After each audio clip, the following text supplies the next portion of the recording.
बिस्मिल्लाहिर्रहमानिर्रहीम। दोस्तों, अगर आपको इस्लामिक हिस्ट्री और मुस्लिम योद्धाओं का इतिहास फुल डिटेल में पढ़ना है तो आप ये किताबें जरूर खरीदें। सभी किताबों का लिंक डिस्क्रिप्शन में दे दिया गया है। अस्सलामुअलैकुम दोस्तों, मेरा नाम आसिफ खान और आप देख रहे हैं इंडियन मुस्लिम। खैर मकदम है आपका हमारी इस Q&A वीडियो में। तो कैसे हैं दोस्तों आप? दोस्तों, आज के 10 सवाल होने वाले हैं, वो बड़े ही बेहतरीन होने वाले हैं। तो चलिए देर नहीं करेंगे, जल्दी से शुरू करेंगे।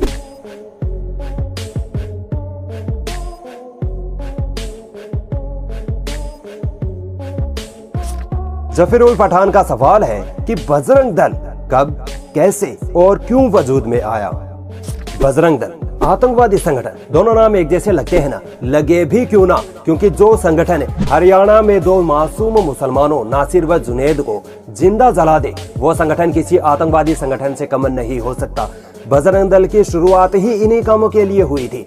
1 अक्टूबर 1986 में विश्व हिंदू परिषद एक रैली निकालती है। VHP कहती है कि हमारी इस रैली को मुसलमानों से खतरा है, इसलिए हमारी इस रैली की सुरक्षा के लिए हमें कट्टर हिंदू लड़कों की जरूरत पड़ेगी।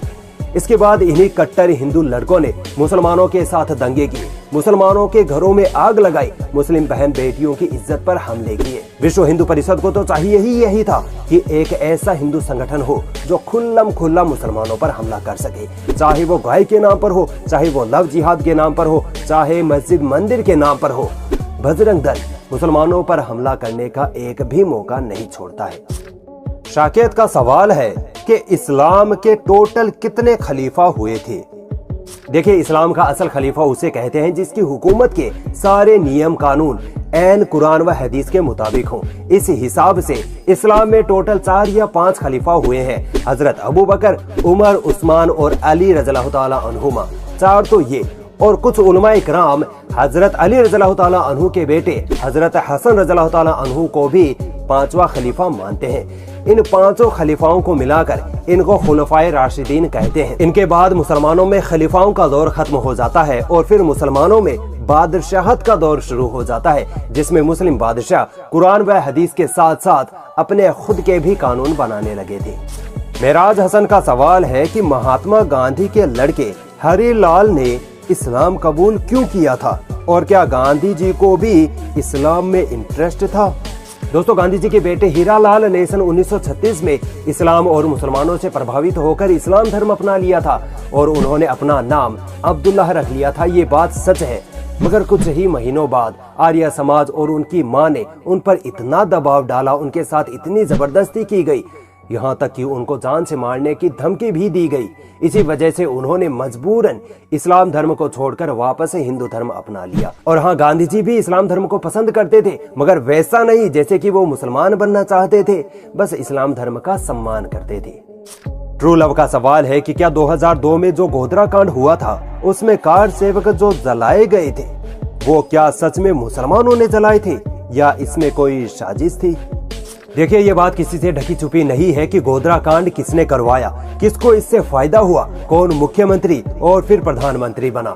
खुद ही ने अपनों को ट्रेन में जलाकर मार दिया और फिर नाम मुसलमानों का लगा दिया। और फिर पूरी दुनिया को पता है कि गुजरात में मुसलमानों को कैसे मारा काटा गया। गुजरात दंगों के पीछे की असल हकीकत जानने का मन है तो राणा अय्यूब की लिखी ये किताब गुजरात फाइल्स को जरूर पढ़ लीजिएगा। डिस्क्रिप्शन में मैंने इस किताब का लिंक दे दिया है, आप वहाँ से जाकर ये किताब खरीद लीजिए।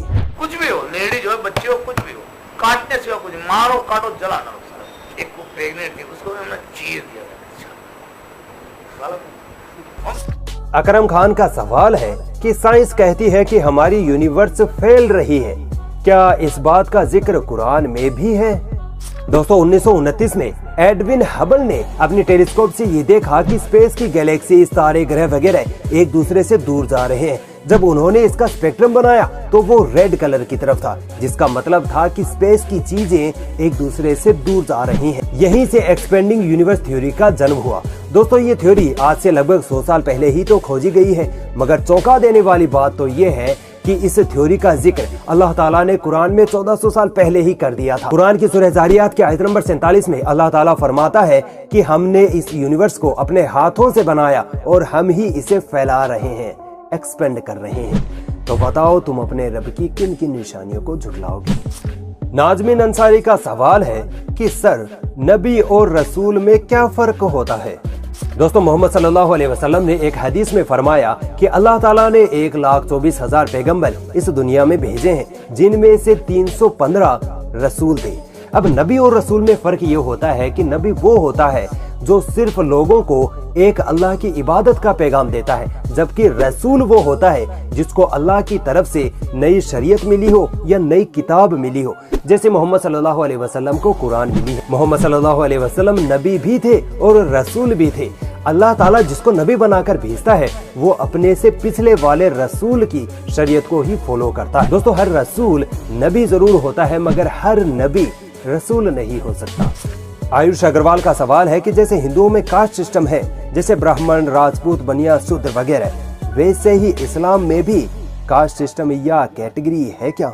जी नहीं, अल्हम्दुलिल्लाह इस्लाम कास्ट सिस्टम जैसी बेहुदा चीज से पाक है। इस्लाम में कोई जात पात, कोई ऊंच नीच नहीं है। इस्लाम तो आया ही है ऊंच नीच को खत्म करने। हजरतुल विदा के मौके पर नबी सल्लल्लाहु अलैहि वसल्लम ने फरमाया था कि कोई गैर अरबी किसी अरबी से बेहतर नहीं है और ना ही कोई अरबी किसी गैर अरबी पर फोकियत रखता है। कोई गोरा काले से बेहतर नहीं है और ना ही काला गोरे से बेहतर है। यानी सब इंसान बराबर है। बस अल्लाह की नजर में वो इंसान सबसे बेहतर है जो अल्लाह से सबसे ज्यादा मोहब्बत करता हो, अल्लाह से सबसे ज्यादा डरता हो और अपने नबी सल्लल्लाहु अलैहि वसल्लम की सुन्नतों पर सबसे ज्यादा अमल करने वाला हो। पिंटू मालविया का सवाल है कि क्या बीजेपी और आरएसएस इंडिया के संविधान को खत्म करना चाहती है? देखिए, बीजेपी और आरएसएस संविधान को पूरी तरह से खत्म नहीं कर सकती, मगर हाँ, बीजेपी और आरएसएस मिलकर संविधान में बदलाव जरूर कर सकती हैं। और आपको पता है ये बदलाव कहाँ होगा? संविधान की उन बातों में जिनमें सभी धर्मों में एकता और समानता की बात की गई है। सबसे पहले आर्टिकल 25 को खत्म किया जाएगा, जिसमें सभी भारतीयों को अपने धर्म को फॉलो करने की आजादी है। बीजेपी और आरएसएस इस आजादी को छीन लेगी और फिर हिंदू धर्म को सब पर जबरदस्ती थोपा जाएगा। आर्टिकल 30 जिसमें लिखा है कि अल्पसंख्यक समुदाय अपने खुद के स्कूल, कॉलेज, यूनिवर्सिटी वगैरह बना सकता है, इसको भी खत्म कर दिया जाएगा ताकि अल्पसंख्यक खासकर मुसलमान अपने दीन और दुनिया किसी भी तरह के एजुकेशन ही हासिल ना कर सके। और फिर पूरा एजुकेशन सिस्टम हिंदू धार्मिक ग्रंथों के आधार पर बनाया जाएगा। स्कूल और कॉलेजों में गीता, रामायण वगैरह पढ़ाई जाएंगी। संविधान का अधिकतर हिस्सा मनुस्मृति से बदल दिया जाएगा और इस बात में कोई आश्चर्य नहीं है कि 2025 के जस्ट बाद ही ये चीजें इम्प्लीमेंट होना भी शुरू हो जाएंगी, क्योंकि 2025 में आरएसएस 100 साल की होने वाली है। पुलिस का सवाल है कि क्या हम हिंदू के घर पानी पी सकते हैं और खाना खा सकते हैं? जी, इसमें कोई दिक्कत नहीं है। आप किसी भी गैर मुस्लिम के घर खाना पानी खा सकते हैं, ये जायज है। बस इस बात का जरूर ख्याल रखा जाएगा कि उनकी कमाई, उनका खाना पानी हलाल हो। अगर किसी देवी देवता के नाम का प्रसाद है तो वो आप नहीं खा सकते, क्योंकि हम मुसलमान एक अल्लाह की इबादत करते हैं। देखिए, ये बात समझिए कि जिस तरह एक हिंदू अपने धर्म का पालन करते हुए मांस मच्छी नहीं खा सकता, उसी तरह हम मुसलमान भी अपने धर्म का पालन करते हुए उस खाने को नहीं खा सकते जिस पर एक अल्लाह के अलावा किसी और का नाम लिया गया हो। बाकी शादी ब्याह दावत में आप अपने गैर मुस्लिम के साथ खाना खा सकते हैं, इससे प्यार और मोहब्बत बढ़ती है और इस्लाम हमें यही सिखाता है। मोहम्मद तबरेज का सवाल है कि क्या सच में नील आर्मस्ट्रॉन्ग ने चांद पर जाकर इस्लाम कबूल कर लिया था? दोस्तों, नील आर्मस्ट्रॉन्ग वो पहला इंसान था जिसने सन 1969 में चांद पर सबसे पहले कदम रखा था।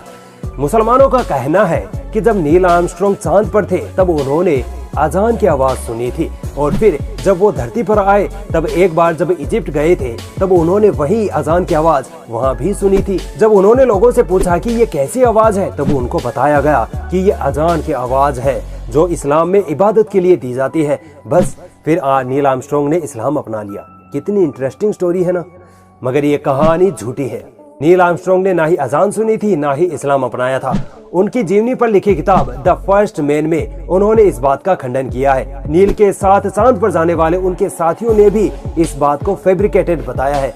यहाँ तक कि नासा ने अपनी ऑफिशियल वेबसाइट पर नील के इस्लाम अपनाने की बात को गलत बताया है। मुसलमानों, इस्लाम के नाम पर अफवाहें मत फैलाया करो, एक दिन अल्लाह को जवाब देना पड़ जाएगा।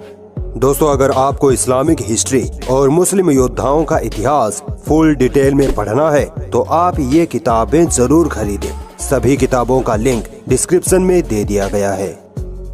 तो दोस्तों, ये थे आज के 10 सवाल। कौन से सवाल का जवाब आपको सबसे बेहतर लगा, कमेंट करके हमें जरूर बताइए। और अगर आप भी हमसे सवाल पूछना चाहते हैं तो यहाँ इंस्टाग्राम पर हमें अपना सवाल लिखकर भेज दीजिए। शुक्रिया।